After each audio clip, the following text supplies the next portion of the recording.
The amount of interest, 8%.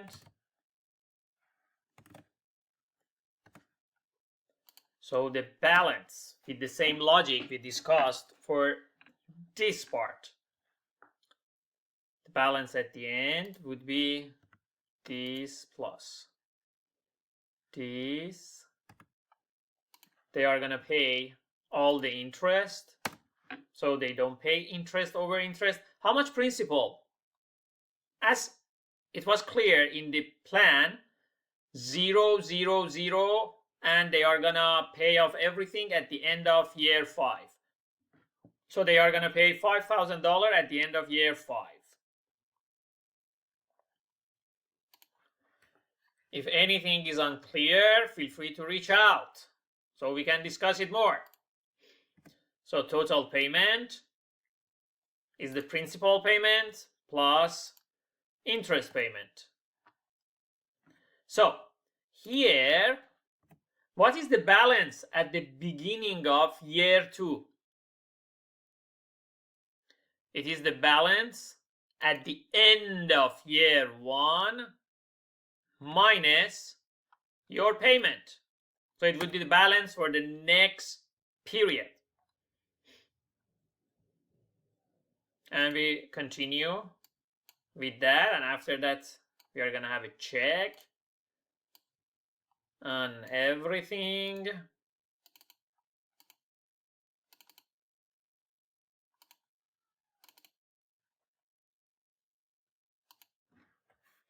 Okay, so as you can see, year 2, again, we have the balance 5,000, interest 4, 5, payment 400, the same thing.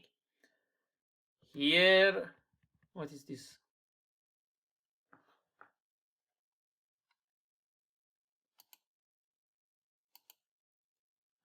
Dollar equal.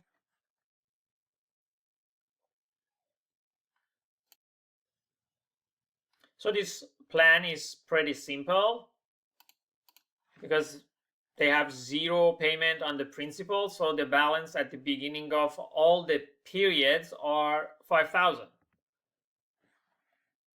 And here some of these ones.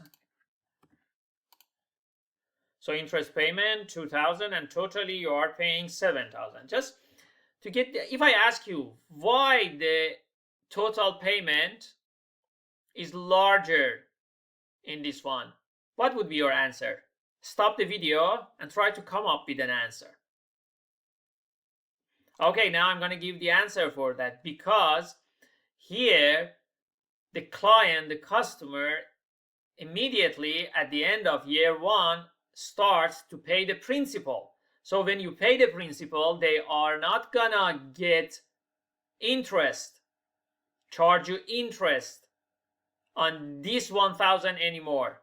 So totally you are gonna pay less interest, because this principal payment, you must pay it.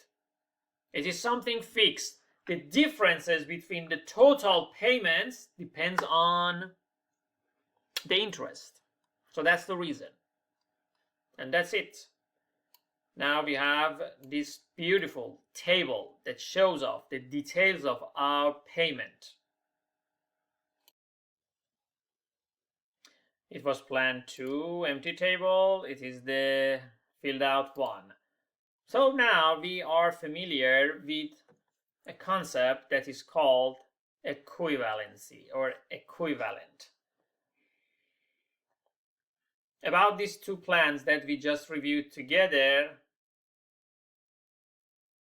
we call them equivalent, because when the firm believes that 8% interest that they are charging the customers is reasonable, so there would be no preference about whether they take $5,000 now or they take it during the payments.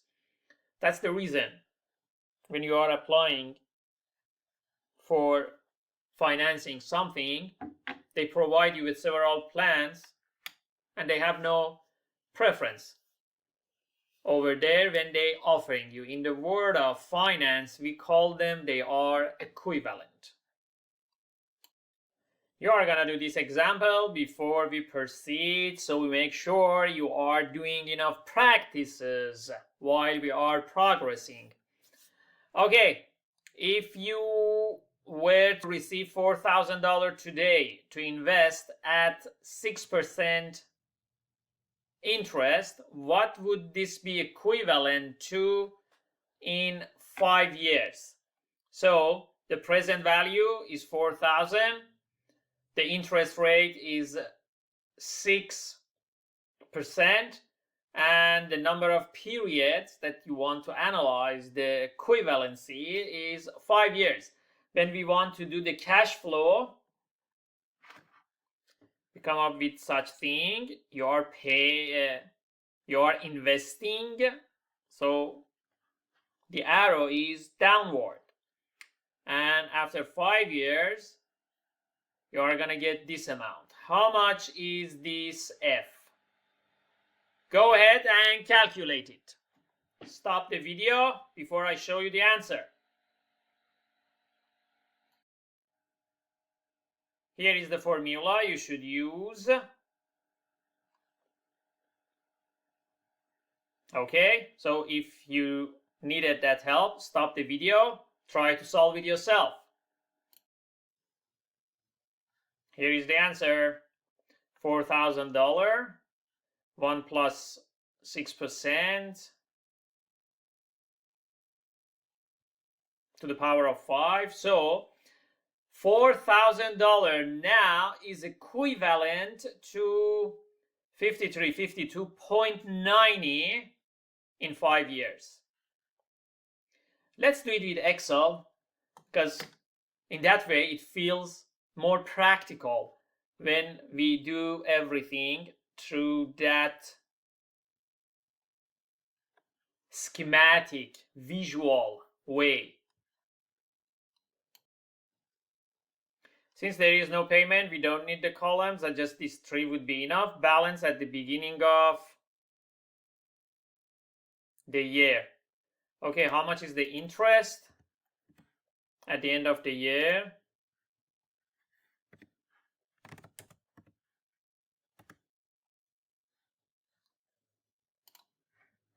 And the balance at the end would be this. And the balance at the end of year 1 equals to the balance at the beginning of year 2.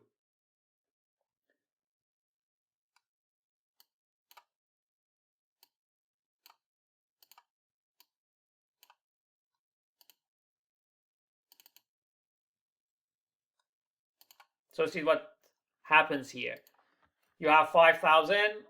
5,000 has 300 interest because that investment brings 6% interest. So at the end, you will have 5,300. Since it is compound interest, you are still leaving everything. You have all the balance into the business.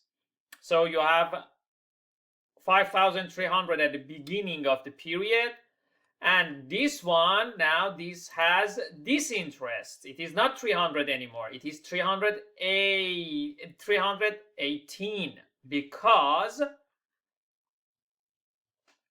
now you are going to get interest over this interest in your investment. And this model continues just here.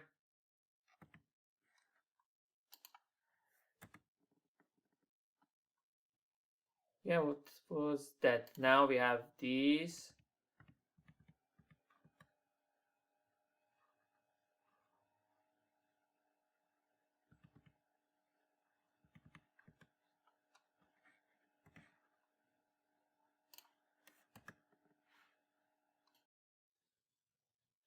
Just one problem in the case that we are doing, the balance at the beginning is 4,000.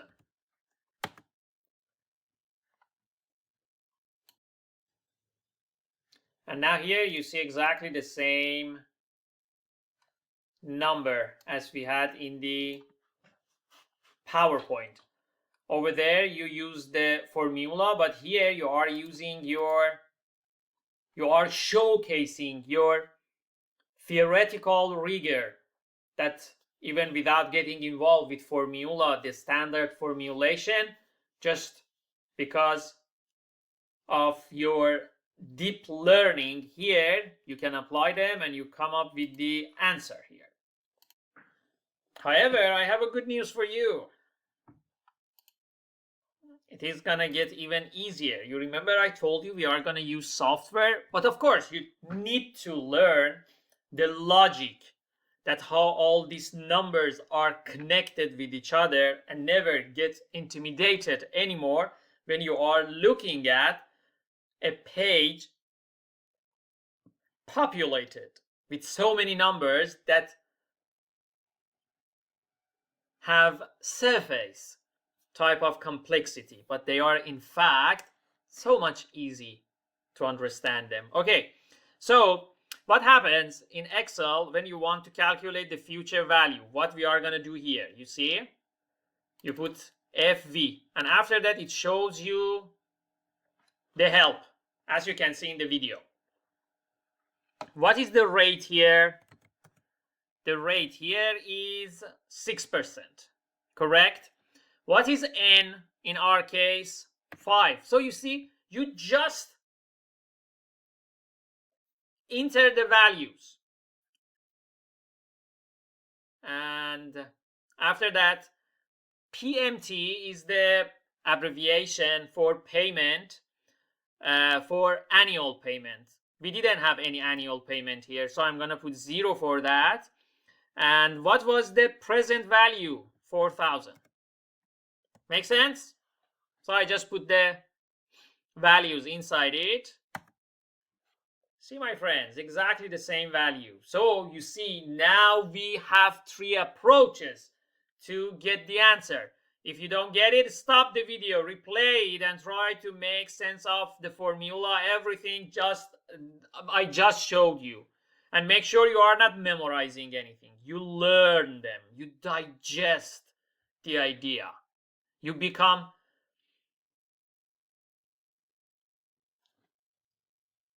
a generative natural intelligence. So let's jump to this page and see. Now we have a new approach to handle all the things, and my friends, this is the easiest one. It is the best one. It is my most favorite way of doing things. After you learn the logic basics, spreadsheets are amazingly helpful. Okay, so it is telling you, if you want to calculate present value, PV, future value, FV, payment, how much you want to know about the monthly, annual payment, PMT, about the rate, and NPR. We are going to do examples and you are going to master them. And I just showed you. Now that you know about these factors, these functions, just go back and try to do this example again with your Excel. As soon as you put equal and you call upon the function with PV, FV, PMT, rate, NPR, NPER, it shows you the rest of the formula with help. So here, a fancier perspective on the same thing that we just discussed. The equation is P equal future value over the things that we discussed before. And here it shows you the formula, because you want to calculate the present value. So you just put PV. That's the reason I'm saying that it's the easiest one. And after that, you put rate, NPR. And these things are not mandatory to pull value. And we are going to talk about all these things. The same thing we have for FV. For the case I just showed you, we did the example that was FV case. So we put FV, rate, NPR, PMT was 0, PV was 4,000, and it was not necessary to fill it out now.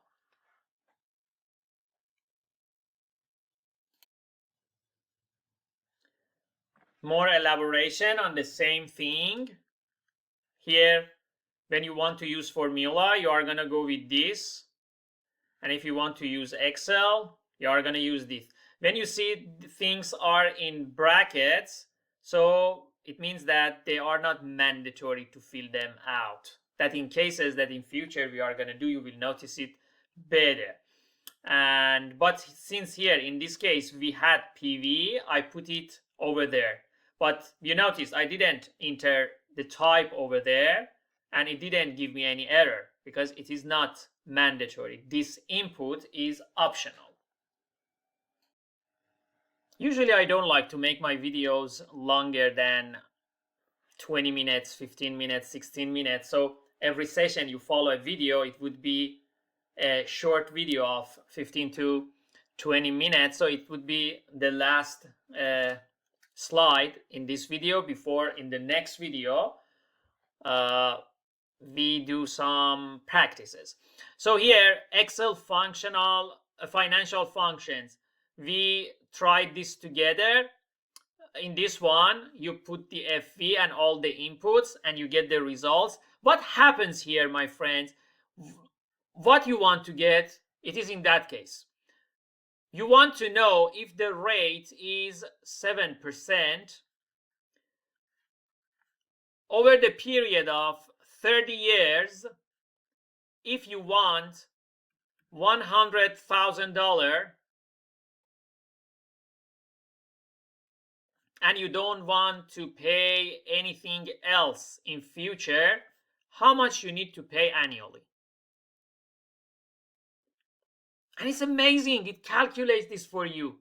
In the old days, we need to do a little bit of math to be able to get the answers. For this one, consider now you want to know if it's 7% and payment of $10,000 per year. If you get $100,000 now without anything else, how many years you need to make the payments? It is NPR.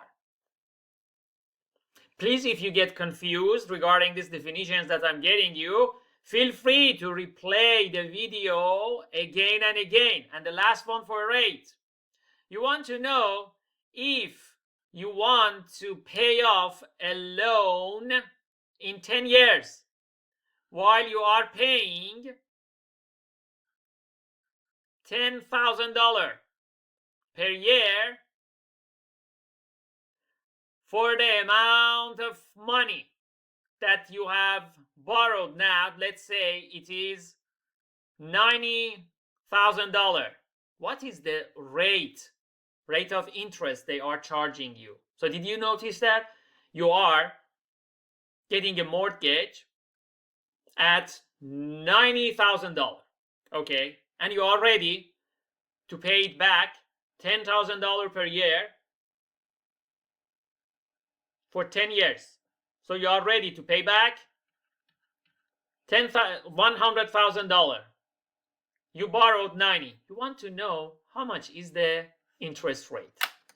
Isn't it interesting? If you really feel excited about these numbers, all the things, consider it as a sign. You can be a successful financial manager. Not necessarily for a company, just in your personal life. I told you, you already have so much experience in that field. And now here, before I close this video, I want to show you that in these two cases that we had, in the first one, the interest payment was $1,200, and in this one, $2,000. And in the last one that I just showed you, the interest payment is $10,000 over 10 years. Okay, see you in the next video.